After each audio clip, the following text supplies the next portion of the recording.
Farm level पे जो भी हम उपज निकाल रहे हैं उसमें से 20 से 40% की जो भी उपज है, अगर वो फार्म लेवल पे ही प्रोसेस हो जाए, डिहाइड्रेट हो या उसका ऑयल निकालो, उसके उससे केचप निकालो, कोई भी चीज हो फार्म लेवल पे ही प्रोसेस हो जाए, गवर्नमेंट से एमएसपी मांगने की जरूरत नहीं है। हम हमारी एमएसपी खुद तय करने वाली है। कम हम्म। से कम एक सीआर के, 1 सीआर और 20 लाख के करीब का, 1.25 लाख के करीब का हमारा सेल हुआ बिल्कुल। है। नमस्कार दोस्तों, आप सभी का स्वागत है हमारे चैनल में। आज हमारे साथ है कनिष्क कदम जी, जो अपने गांव के 125 से भी ज्यादा महिलाओं को स्वनिर्भर बनाए हैं और महीने में 150 टन का ड्राइड फूड प्रोडक्शन कर रहे हैं। सर, आपका स्वागत है हमारे चैनल में। आपके बारे में हमारे नमस्कार। दर्शकों को बताइए। मेरा नाम, जैसे मैम ने बताया कि मेरा नाम गणेश कदम है और मैं महाराष्ट्र नासिक से हूँ। और हम कम से कम 125 महिलाएं अभी लेके, उसमें से 60 लोगों का रिहाइड्रेशन का प्रोजेक्ट ऑपरेशन मतलब काम में चालू है, और 70 लोगों का कंस्ट्रक्शन पे है। इस साथ हम काम कर रहे हैं। हम इस सोच विचार के साथ काम कर रहे हैं कि फार्म लेवल पे जो भी हम उपज निकाल रहे हैं उसमें से 20 से 40% की जो भी उपज है, अगर वो फार्म लेवल पे ही प्रोसेस हो जाए, डिहाइड्रेट हो या उसका ऑयल निकालो, उसके उससे केचप निकालो, कोई भी चीज हो फार्म लेवल पे ही प्रोसेस हो जाए, तो उससे जाके हमें जो भी है मार्केट में, ए ग्रेड का मटेरियल मार्केट में जाता है, और उसमें हमें डिमांड और सप्लाई मैच करके गवर्नमेंट से एमएसपी मांगने की जरूरत नहीं है। हम हमारी एमएसपी खुद तय करने वाली है। इससे हमें रास्ते पे जाने की जरूरत नहीं है। हमें जो भी काम करना है हमारे फार्म पे करना है, और डिमांड और सप्लाई मैच करते रहेंगे। इस सोच विचार के साथ एज अ सह्याद्री फार्मर हम काम करना शुरू कर रहे हैं। तो सर, जैसे कि हम पहले ही जानते हैं कि आपका अलग अलग वेजिटेबल्स और फ्रूट्स का डिहाइड्रेशन आप करते हैं, तो इससे आपका क्या क्या डिफरेंट पैरामीटर रहता है डिफरेंट फ्रूट डिहाइड्रेट करने के लिए, फूड और वेजिटेबल्स डिहाइड्रेट करने के लिए?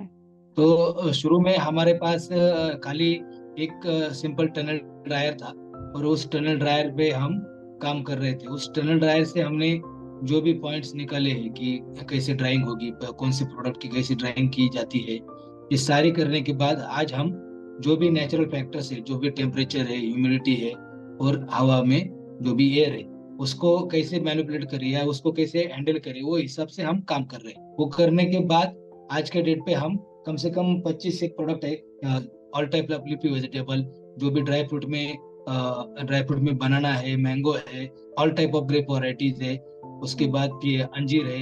ये सारी चीजें हम कर रहे हैं आज। और ये प्रोडक्ट करते टाइम हमें ये मालूम हुआ है कि जो भी चीज है, जैसे आपने पूछा कि आपका मेन सवाल ये था कि कैसे हो रहा है, तो हम्म। उसमें क्या है कि जो भी लीफी वेजिटेबल्स है उसको 5% मॉइस्चर पे हमें ड्राई करना है, और जो भी फ्रूट प्रोडक्ट रहते हैं उसको 8 से 40% तक का मॉइस्चर उस क्लाइंट की तरफ से एक्सेप्टेबल एक्सेप्टेबल रहता है। हम अगर ड्राइंग को समझने गए तो ड्राइंग का मेन मास्टर की है कि जो ड्राई एयर है वो है, और जो ड्राई एयर है वो हमें नेचर ही दे सकता है। तो ये हम्म। एक मेजर कंपोनेंट है कि ड्राई एयर कैसे मेंटेन करें। हमें मोस्टली लगता है कि टेम्परेचर से ड्राइंग होती है, लेकिन ये हमारी गलत फहमी है। कि हमें लगता है कि भाई टेम्परेचर मतलब, अगर टेम्परेचर से ड्राइंग ड्राइंग होती तो हम जैसे रोटी बनाते वैसे तवे पे रख के भी कोई भी चीज सूख जाती थी। तो ये हाँ। नहीं होता है। तो ये हम्म। बेसिक चीजें हैं, हमें समझ लेके काम करना है। आज के डेट पे ड्राइंग की जो भी टेक्निक्स है, हम जो देख रहे हैं कि कंटिन्यूअस ड्रायर है, हीट पंप ड्रायर है, जो इंडस्ट्रियल लेवल पे यूज होने वाली स्प्रे ड्रायर से, आज के अभी नए तरीके आए हैं उसमें से एयर ड्राइंग है, और एयर ड्राइंग के बाद में फ्रिज ड्राइंग है। हम्म। ये सभी चीजों के लिए नेचर का रोल इम्पोर्टेंट है। वो चीजें ठीक है कि इंडस्ट्री में हो रही है, एक उसमें सिस्टम से मशीन यूज हो रही है, लेकिन जो नेचर के पैरामीटर्स है हम्म। उनको, उसके लिमिटेशन उन चीजों के लिए भी आज के डेट पे है। उसके वजह से अगर उनके पास एम्बिएंट एयर में ड्राई एयर हम्म। ना हो, तो उनको उसका चैलेंजेस उनके प्रोडक्शन कॉस्ट में आता ही है। मेन कोर इंटरेस्ट तो ये है कि हम समझते हैं कि जो ड्रायर वाले हैं, मतलब जो इंडस्ट्री में कोई पर्सन नहीं, जो इंडस्ट्री हीट पंप ड्रायर, जो मैंने अभी ड्रायर के सिस्टम मेथड्स बताए, ये हम्म। हमारे लिए कंप्यूटर है। लेकिन एक्चुअली सोचा जाए तो नेचर के पैरामीटर उनको ही उतना ही उनके कॉस्टिंग पे और इस पे इफेक्ट करते हैं प्रोडक्ट पे, जितना कि सोलर ड्राइड पे करते हैं। तो ये हमें ये सोच लेके नहीं चलना चाहिए एज अ फार्मर कि हम नहीं सोलर ट्रेन कर रहे हैं, इसकी वजह से हमें मार्केट में काम नहीं मिलेगा, या हम बाकी लोगों के पास मशीन है इसलिए उनका प्रोडक्ट एक सरीका हो रहा है। तो जो चैलेंजेस हमें आ रही है वही चैलेंजेस वो लोगों को भी आ रही है। तो सर जैसे कि आपने कहा कि नेचर का पैरामीटर बहुत मैटर करता है। जैसे कि कुछ मौसम ऐसे होता है, क्लाउडी वेदर होता है, रेन, जो कि जब सूरज का उतना पावर नहीं रहता, तेज नहीं रहता है, तब उसका उस टाइम पे ड्राइंग का क्या प्रोसेस रहता है? एक्चुअली कोई भी मतलब हम समझ लेंगे कि हम जब नेचर की बात करते हैं हम्म। तो फार्मर एक ऐसी चीज है कि उसको मालूम है कि जो भी नेचर के फैक्टर्स है, टेम्परेचर हो या ह्यूमिडिटी हो या बारिश हो या हम्म। ठंड हो, ये हम्म। उसके कंट्रोल के बाहर है, इतना हम्म। उसको मालूम है। तो हम्म। वो हिसाब से आज मैं जो बोल रहा हूँ आपको कि उसको हमें टैकल कैसे करना है, तो टैकल करने की सिंपल सी मेथड है कि जैसे आप हमारा लास्ट टाइम इंटरव्यू हुआ था, हम वो टाइम पे तीन चीजों के बारे में बात कर रहे थे, टमाटो, ओनियन और ब्लैक ग्रेप्स। हम्म। इसके अलावा हमने किसी चीज के बारे में बात नहीं की। लेकिन हम्म। हमें जब पता चला कि हम तीन चार प्रोडक्ट लेके अगर बैठेंगे तो हम्म। मार्केट में लिमिटेशन आ रहे हैं, वो तो अलग बात है। हम्म। लेकिन जो आप पूछ रही थी कि नेचर के जो पे फैक्टर्स है कि जो भी लिफी वेजिटेबल्स है, फ्लावर्स है, जैसे रोज पेटल्स है, ब्लू पीज है, ये जो सारी मिंट है, हम्म। तुलसी है, ये सारी चीजें हैं जो चीजें कम टाइम में ड्राई होती है या कम टेम्परेचर में भी उसको ड्राइंग की जा सकती है। हमें हम्म। ये अंडरस्टैंड करना है कि कौन से क्लाइमेट में कौन सा प्रोडक्ट हमें प्रोसेस करने के लिए लेना है। ओके। हमें जो भी रिस्की प्रोडक्ट्स है, जैसे मैंने जो फ्रूट प्रोडक्ट बताए, सिट्रस फैमिली के हो या नींबू है या संतरा हो, ये जो हम्म। सिट्रस फैमिली में आते हैं, ये हम्म। प्रोडक्ट हो या ग्रेप्स हो, ये सारी चीजें हमें जब हमारा ड्राई पीरियड ज्यादा हो वो टाइम पे करनी है, और हम्म। प्रोवाइडेड उसका रॉ मटेरियल का भी अवेलेबिलिटी एवरेज प्राइस में मिले। हमें कम दाम में, एज अ फार्मर हम ये नहीं मांगेंगे कि हमें कम दाम में मिले, लेकिन प्रोसेसिंग के लिए जो भी अफोर्डेबल प्राइस रहता है उसमें मिलने की सिचुएशन हो, वो टाइम में हमें प्रोसेस करनी है। यही प्रैक्टिकल आंसर है। बाकी जो चीजें हैं कि लोग बोलते हैं कि ये अलग मशीन से, ये अलग है, ये सारी चीजें हमने 1.5 साल में हमने पैरेलली मार्केटिंग के लिए भी स्टडी कर रहे हैं, हम्म। ऑपरेशन लेवल पे भी स्टडी कर रहे हैं और R&D लेवल पे भी काम कर रहे हैं। लेकिन ये चीजें टैकल करने के लिए हमारा जो प्रोडक्ट का पोर्टफोलियो है वो बढ़ा के, हमें जो सीजन है और मार्केट की सिचुएशन, ये तीन चीजें है कि मार्केट की सिचुएशन, रॉ मटेरियल की अवेलेबिलिटी और मौसम, हम्म। ये तीन को जो चीज मैच होगी वो सीजन में हमें प्रोसेस करनी है। ये सिंपल सा आंसर है। हम चीजों को क्रिटिकल बना रहे हैं, ये कोई थोड़ा टेढ़ा मशीन बना के दिखा रहा है, ये कोई अलग मशीन बना के दिखा रहा है, उससे कुछ हाँ। नहीं होने वाला। हमें हम्म। सिंपल वे से लेके जाएंगे तो हमें जो भी क्लाइंट को एक्सेप्टेबल क्वालिटी का प्रोड्यूस है वो हम दे पाएंगे। तो सर जैसे कि अभी हम जानते हैं कि ड्राइड फूड प्रोडक्ट्स का डिमांड बढ़ रहा है, तो क्या आप अभी इसको इंडिया के बाहर एक्सपोर्ट करने का सोच रहे हैं? और अगर एक्सपोर्ट करना है तो कितना प्रॉफिट जनरेट हो सकता है आपका? हमें मालूम है कि एक्सपोर्ट करेंगे तो प्रॉफिट होगा, हम्म। या रादर हम जिसको भी देंगे, ये कोई खेती नहीं है, अभी ये बिजनेस हो गया है डिहाइड्रेशन हम्म। का। हम्म। फार्मर ने उस मेंटेलिटी से बाहर आना है कि भाई हम खेती नहीं कर रहे, अभी बिजनेस कर रहे हैं। हम्म। इंडिया डोमेस्टिक के लिए भी सेल करो या एक्सपोर्ट के लिए भी करो। अभी ये बात है कि आप जिस एंगल से पूछ रहे हैं कि एक्सपोर्ट के लिए क्या है, तो हम्म। एक्सपोर्ट में डेफिनेटली प्रॉफिट ज्यादा है। लेकिन एक्सपोर्ट के लिए कुछ चीजों की, पहली चीज तो डेफिनेटली उसके लिए कुछ सर्टिफिकेशंस, कुछ आपके जो भी जिस प्रीमाइसेस में आप काम कर रहे हो हम्म। उसके सारे हैशकैप, इसके सारे भी ऑडिट्स, ये सारी चीजें लगने वाली। फर्स्टली हमें तो जो भी प्रोसेसिंग के लिए हम्म। फूड फूड का लाइसेंस जो एफएसआई से लगता है, हाँ हाँ हाँ। वो तो बेसिक है डोमेस्टिक के लिए। उसी हम्म। के साथ में पेस्ट कंट्रोल के लाइसेंस, इलेक्ट्रिसिटी के बिल, ये डोमेस्टिक हम्म। सेल के लिए इतने जरूरी है। उसके साथ जीएसटी, ये सारी चीजें हमें सेलिंग के लिए लगने वाली है। हम्म। उसी के साथ में हमने आईएसओ के हिसाब से कितना काम किया है, फायर एक्सटिंग्विशर लगाए कि नहीं। उसी के हम्म। साथ में हमारा जो भी प्रीमाइसेस है उसमें रॉ मटेरियल का इनवर्ड और फिनिश गुड का स्टोरेज, ये दोनों चीजें हम्म। अलग होनी चाहिए। फायर एक्सटिंग्विशर होना चाहिए, वॉशिंग एरिया अलग होना चाहिए। उस सारी चीजों का एज ए इंडस्ट्रियल ऑडिट होके उसको कोई सर्टिफिकेशन ISO का और इसका सर्टिफिकेशन मिले। ये बेसिक चीजें हमें पहले तो एज अ एंटरप्रेन्योर करनी जरूरी है। बाद में जैसे जैसे जिस एरिया में जाएगी, जैसे मैंने बताया कि गल्फ कंट्री में जाके हलाल ये सारे जो सर्टिफिकेट्स है उधर लगते हैं। अगर हम उधर यूरोप में जाएंगे तो उधर ग्लोबल गैप है, उसके जो भी प्रोसेसिंग के स्टैंडर्ड्स है वो हिसाब से जो सर्टिफिकेट लगने वाले वो आगे की बात है।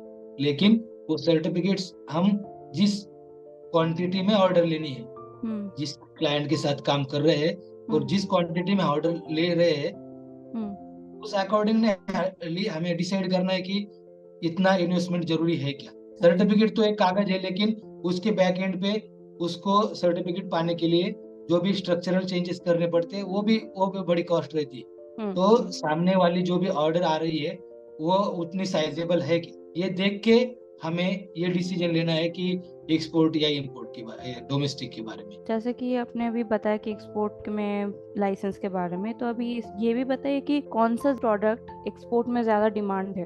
डिमांडिंग प्रोडक्ट में अब अगर हम बात करेंगे तो जो भी फ्रूट्स है, ड्राइड फ्रूट का मार्केट अच्छी तरह से, जैसे हमारी बात भी है, ड्राई फ्रूट अलग है और ड्राइड फ्रूट जैसे मैं मैंगो की बात कर रहा हूँ, बनाना की बात कर रहा हूँ, ये सारी चीजों का मार्केट अच्छी तरह से डेवलप हो रहा है। लेकिन उसका जो भी क्वांटम है और उसके जो भी स्पेसिफिकेशंस है वो मैच करके हमें आगे जाना है।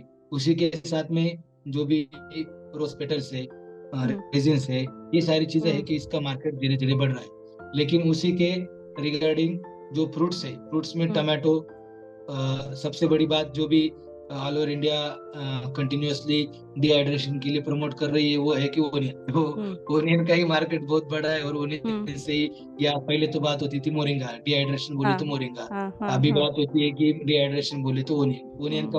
ओनियन का सेंसिटिविटी है और फार्मर एंड पे भी है, तो उसके वजह से ओनियन का एक्सपोर्ट होता है।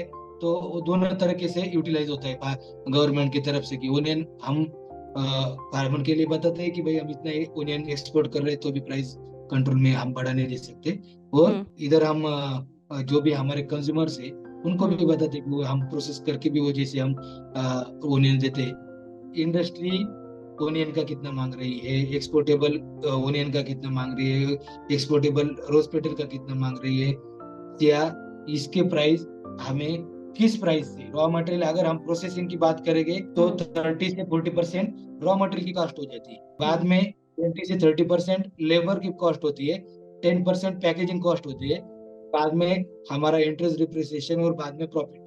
तो सर आपका जो अभी लेबर का बात कर रहे हैं, आपके गांव से अभी कितना फैमिली सोलर ड्रायर बिजनेस से जुड़ी हुई है, और आपसे जुड़ने के बाद उन्हें मंथली कितना प्रॉफिट हो रहा है?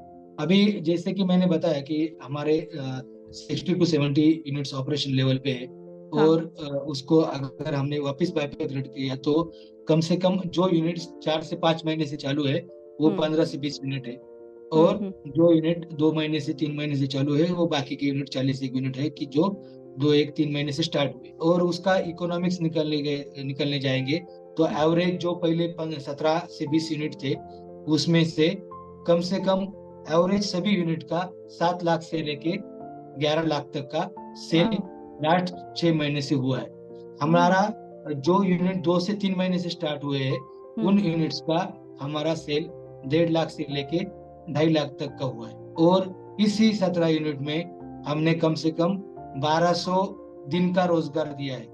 1200 दिन हमने लेबर को सब मिला के लेबर जनरेट हुई, उसी से हमने 35 से 40 टन तक का फिनिश गुड हमने सेल किया है, और 400 मेट्रिक टन तक का रॉ मटेरियल उसके लिए हमने प्रोक्यूर करके वो प्रोसेस किया है, और इससे जो भी टर्नओवर तैयार हुआ है वो सारा खाली सेल्स का ही, रॉ मटेरियल प्रोक्यूरमेंट का हमने बाजू को छोड़ दिया, तो भी खाली सेल का आज के डेट पे ऑन रिकॉर्ड हमारे पास है कम से कम एक सीआर और 20 लाख के करीब का 1.25 लाख के करीब का हमारा सेल हुआ है।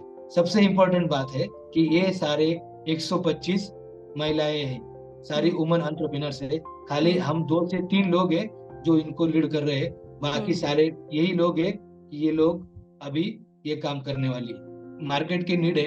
एक सिंपल एग्जांपल है, हम जब हमारे महिला एंटरप्रेन्योर्स है उनको ट्रेनिंग देते हैं। तो ट्रेनिंग में हम बताते हैं कि मार्केट की नीड्स क्या क्या है। जैसे मैंने आपको ये स्पेसिफिकेशन बताए, उस specification product wise specification change होते हैं, तो हम उसको उसकी लिस्ट बना देते हैं ब्लैक बोर्ड पे कि भाई जैसे सांस रहती है, तो ये मार्केट आपकी सांस है, लेकिन वो जो भी आपको 50 लाख या 1 करोड़ रुपए का कुछ भी आप ड्रीम देख रहे हो, वो ड्रीम अचीव करने के लिए आपकी ये जो मार्केट ये सांस और उसको आप खुश रखेंगे, तभी जाके आपको 1 करोड़ के जो भी तिजोरी है उसकी चाबी आपके पास आने वाली है। ये सिंपल तरीके से हम उसको मार्केटिंग सिखा देते हैं। ये एकदम सही स्ट्रैटेजी है समझाने का। ठीक है, तो सर आपका जो ड्राइड प्रोडक्ट्स बनाने के बाद आप कहाँ पर वो स्टोर करते हैं, और उसका पैकेजिंग कैसे आप करते हैं ताकि क्वालिटी मेंटेन हो और उसको शेल्फ लाइफ थोड़ा ज्यादा रहे?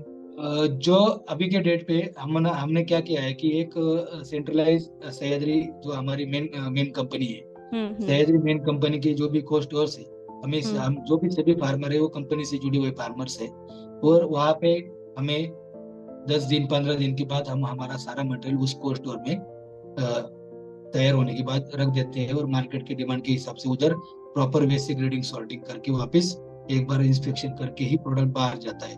पहले फार्म लेवल पे सोलर ड्रायर का जो यूनिट्स है वहाँ पे भी प्रोडक्ट का प्रॉपर ग्रेडिंग सॉर्टिंग करके ही उधर स्टोर पे रखते हैं, लेकिन उसके बाद भी स्टोरेज कंडीशन में कोई भी प्रॉब्लम आ जाए तो क्लाइंट को जाने से पहले हम उसको चेक करके ही बेचते हैं।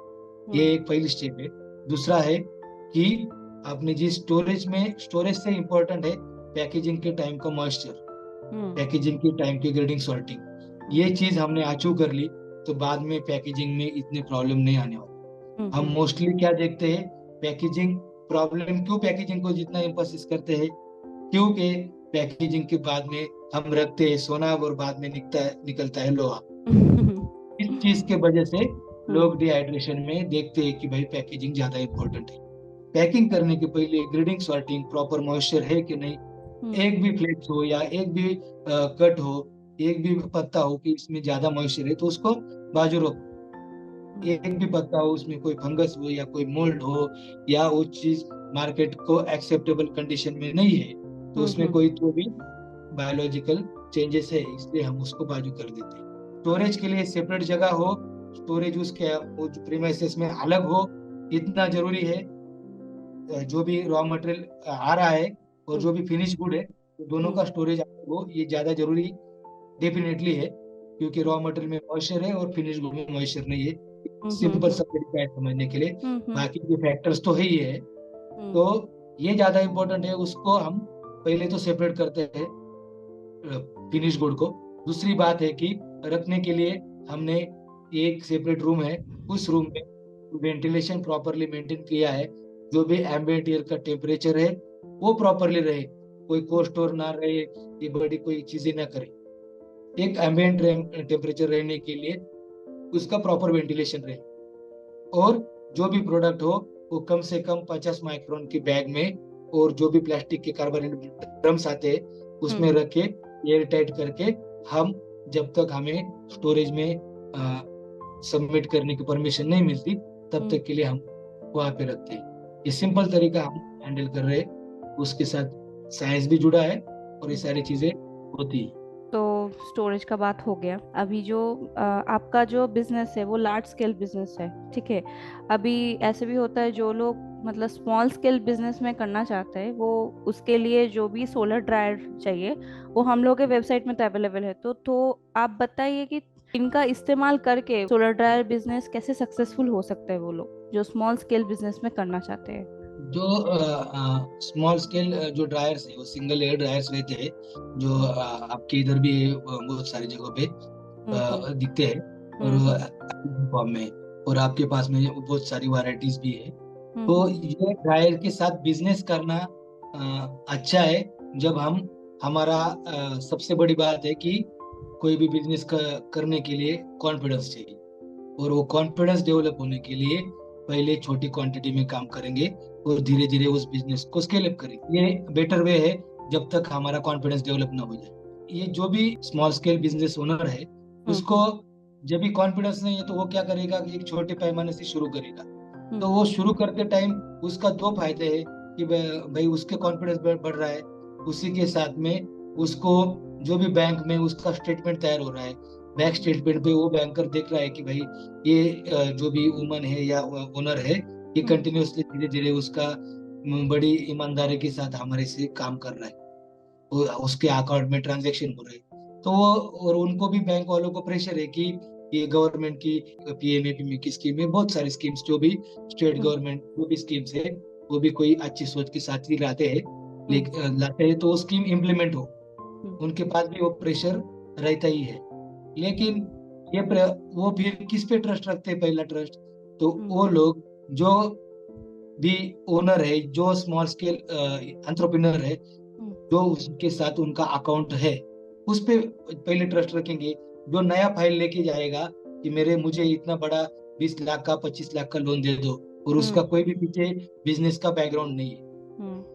तो उसको वो एंटरटेन कर लेने वाले। इससे हम्म। अच्छा जिसको उसका भी कॉन्फिडेंस कम है और बैंक भी उसको कॉन्फिडेंस नहीं दे रही है या उसको लोन नहीं दे रही है, हम्म। इस चीज पे दोनों जगह पे बैंक का भी कॉन्फिडेंस डेवलप हो रहा है और खुद का भी कॉन्फिडेंस डेवलप हो रहा है, और बिजनेस भी छोटे स्केल पे करके हमें समझ में भी आ रहा है, हम बड़ी हम्म। रिस्क भी नहीं ले रहे। ये प्रैक्टिकल थिंक है कि हम बोल सकते हैं कि जो भी लोग हैं ये छोटे तरीके से स्टार्ट करें, और धीरे धीरे बहुत सारी ऑर्गेनाइजेशन है तो उनको बड़े पैमाने पे जाने के लिए मदद करने के लिए तैयार है। हम्म। मार्केट हम्म। की भी उनको अवेयरनेस आ जाएंगी।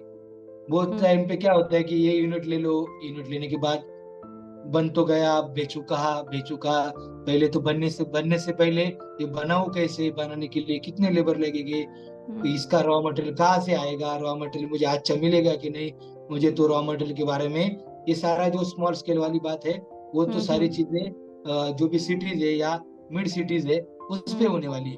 तो हम्म। उधर उनके पास में रॉ मटेरियल का भी अवेयरनेस का चैलेंज, हम्म। ये सारी चीजें छोटे स्केल पे करते करते उनके समझ में आ जाएंगी। वो समझ में आने के बाद उनका प्रैक्टिकल नॉलेज बढ़ेगा, और बढ़ने के बाद उनको कॉन्फिडेंसली वो बोलेगी कि हम ये काम इतना टन का कर सकते हैं, ये प्रोडक्ट इतना टन का बना सकते हैं, इतना टन बनाने के लिए हमें इतनी बड़ी फैसिलिटी चाहिए। तो ये कॉन्फिडेंस लेवल डेवलप होने के लिए पहले छोटे से शुरुआत तो करो, तब हम्म। जाके आपका कॉन्फिडेंस बढ़ेगा। तो सर मतलब जब शुरुआत के टाइम पे कौन सा ऐसा फ्रूट्स या वेजिटेबल प्रॉफिटेबल होते हैं, साथ ही साथ मतलब डिहाइड्रेशन करने में बहुत इजी होता है।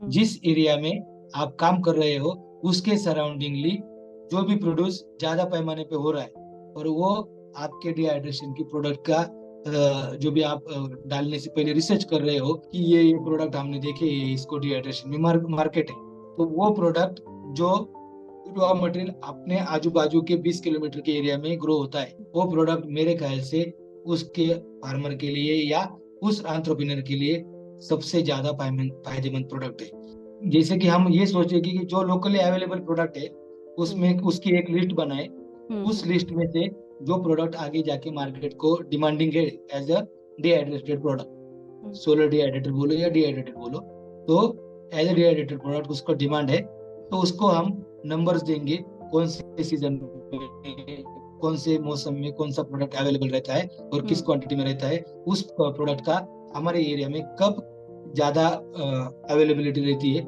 ये सारी चीजें हम पढ़ाई करेंगे। और वो करने के बाद सीजन वाइज एक कैटलॉग बनाएंगे कि ये चीजें हमारे एरिया के हिसाब से अच्छी है प्रोसेसिंग के लिए, तब जाके हम बता पाएंगे कि इस इंडिया के इस एरिया से ये सारी चीजें। हम ये नहीं बताएंगे कि महाराष्ट्र से नारियल आए, तो हम्म। केरल, ये जो भी साउथ साउथ इंडिया है उस उधर से ही नारियल आने वाला है, ये हाँ। मतलब बट नेचुरल है, इससे ही ये बिजनेस बढ़ने वाला है। तो जिस एरिया में जो भी चीज है हम्म। उस एरिया से हम उस उन्होंने लोकली वो आइडेंटिफाई करनी है प्रोडक्ट हम्म। जब चालू करने के पहले।